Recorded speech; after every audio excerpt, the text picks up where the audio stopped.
రాష్ట్రంలో జనవరి 26 నుంచి కొత్తగా పలు సంక్షేమ పథకాలు ప్రారంభిస్తామని చెబుతున్నా ప్రభుత్వ తీరు చూస్తుంటే పేదలకు సంక్షేమ పథకాలు ఎలా అందించాలన్న సోయి కంటే కోతలు ఎలా పెట్టాలన్న దురాలోచన ఎక్కువ ఉన్నట్టు తెలుస్తున్నదని మాజీ మంత్రి హరీష్ రావు ఆగ్రహం వ్యక్తం చేశారు. అర్హులకు రేషన్ కార్డులు అందకుండా కోతలు పెట్టేందుకు కుట్ర చేస్తుందని మండిపడ్డారు. అందరికీ పరమన్నం పెడతామని ఆశ చూపి అధికారంలోకి రాగానే రేవంత్ రెడ్డి ప్రజలకు పంగనామాలు పెడుతున్నారని నిప్పులు చెరిగారు.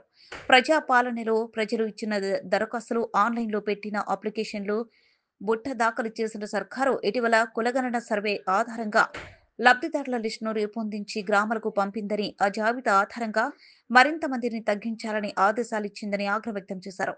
తెలంగాణ భవన్లో ఎంపీ వద్దిరాజు రవిచంద్ర, ఎమ్మెల్యేలు కాలేరు వెంకటేష్, ముఠా గోపాల్, చింత ప్రభాకర్, మాజీ ఎమ్మెల్యేలు పెద్ది సుదర్శన్ రెడ్డి, రసమాయి బాలకిషన్, బేవరేజెస్ కార్పొరేషన్ మాజీ చైర్మన్ దేవి ప్రసాద్ తో కలిసి హరీష్ రావు మీడియాతో మాట్లాడారు. దరఖాస్తులను ఎందుకు ఈ ప్రభుత్వం పరిశీలించడం లేదు అని బీఆర్ఎస్ ప్రశ్నిస్తుంది. మీరు కేవలం కుటుంబ సర్వేలో రేషన్ కార్డు లేదన్న దరఖాస్తులను మాత్రమే మీరు పంపించారు. ఆ రోజు కుటుంబ సర్వే చేసేటప్పుడు రేషన్ కార్డుతో ముడిపెట్టారా? ఆ రోజు కులగణన సర్వే మీరు చేసేటప్పుడు ఇది ఆప్షనల్, బలవంతం లేదు. ఇష్టం ఉన్న వాళ్ళు మాత్రమే సర్వేలో పాల్గొనవచ్చును. మీకు నచ్చిన సమాచారం మాత్రమే ఇవ్వండి. అన్ని ప్రశ్నలకు సమాధానం ఇవ్వడం ఇవ్వకపోవడం మీ ఇష్టం.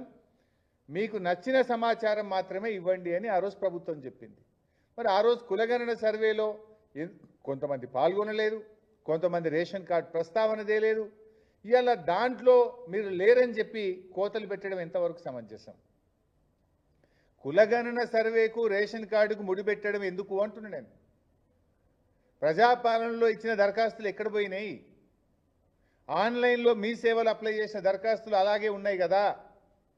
ఉదాహరణకు నా దగ్గర నా నియోజకవర్గం నంగనూరు మండలం గట్లమల్యాల గ్రామంలో ప్రజాపాలనలో 110 మంది దరఖాస్తులు పెట్టారు. ఇవాళ ఆ ఊరికి 40 మంది మాత్రమే లిస్టు అధికారులకు వచ్చింది.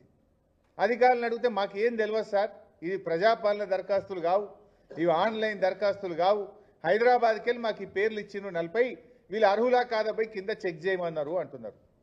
మరి ఆ 110 మంది ఏం కావాలి అంటే ఈ రకంగా ఇలా రాష్ట్రం అంతా కూడా ప్రజలు తీవ్రమైనటువంటి ఆందోళనలో ఉన్నారు. ఇదే కాంగ్రెస్ పార్టీ ఏం చేసింది? రేషన్ కార్డుల విషయంలో మా ప్రభుత్వం మీద చాలా బురద జల్లే ప్రయత్నం చేశారు.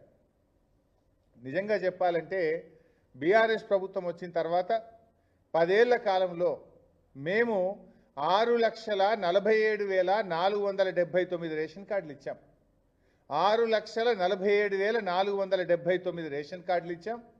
ఈ కార్డుల ద్వారా 20,69,033 మంది వ్యక్తులకు అదనంగా రేషన్ ఇచ్చింది బీఆర్ఎస్ ప్రభుత్వం. కానీ కాంగ్రెస్ వాళ్ళు ఏం చేసిండ్రు? బీఆర్ఎస్ వాళ్ళు కార్డులే ఇయ్యలేదని బదనాం చేసిండ్రు.